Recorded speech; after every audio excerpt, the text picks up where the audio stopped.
reach out. You have to explain what the risks are and what the benefits are.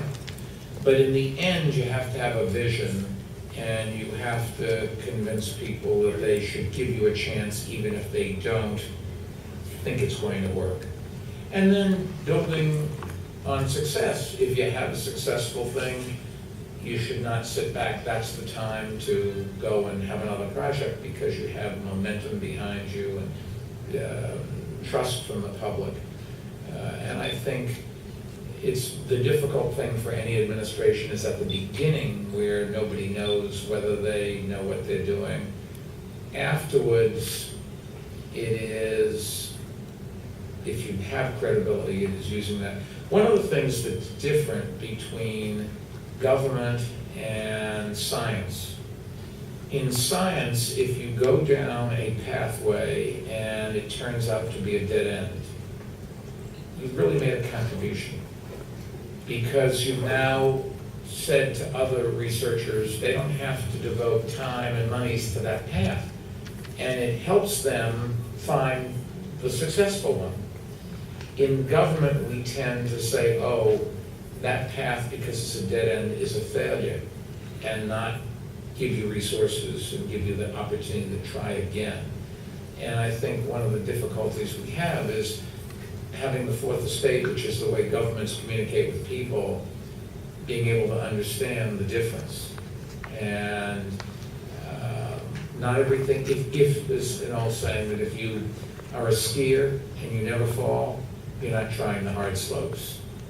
Governments that fail occasionally are much better governments than those that never do, because those that never do obviously didn't try to do anything. Okay. We have 10 to 15 minutes. Can I take a sense how many questions there are left? 1, 2, 3. Okay. Please, yes.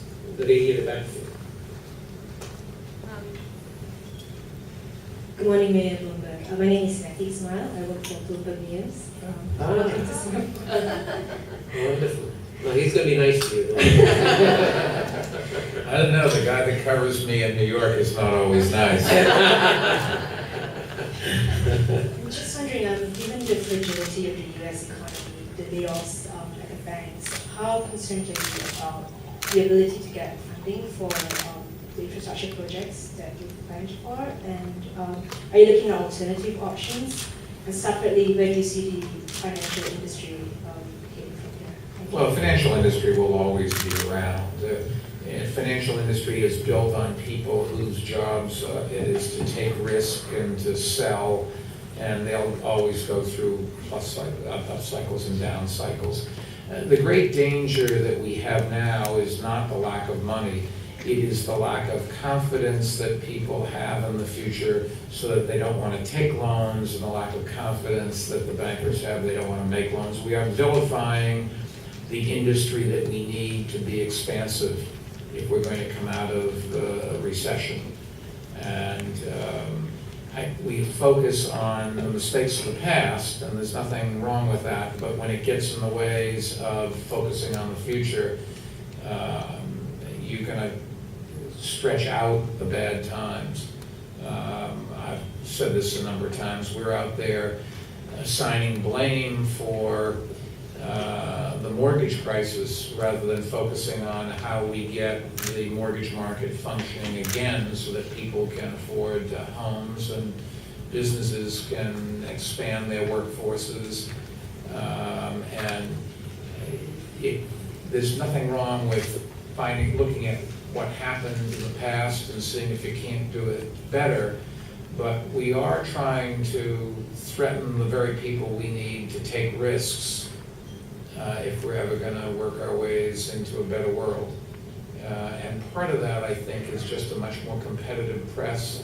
Part of it's a change in society where somebody's got to be responsible for everything that goes wrong, but it's never me, it's always somebody else. And I think that blaming the financial industry,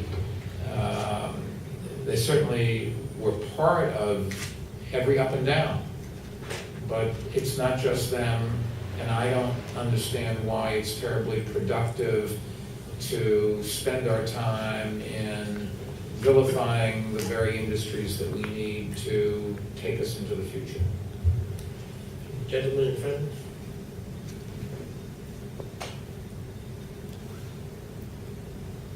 Hi there, I'm Truman from Dow Jones Wall Street Journal. Question, you mentioned just now success in You're the competitor, right? Yes. I buy the Wall Street Journal every day. I am one of his customers. You mentioned just now about success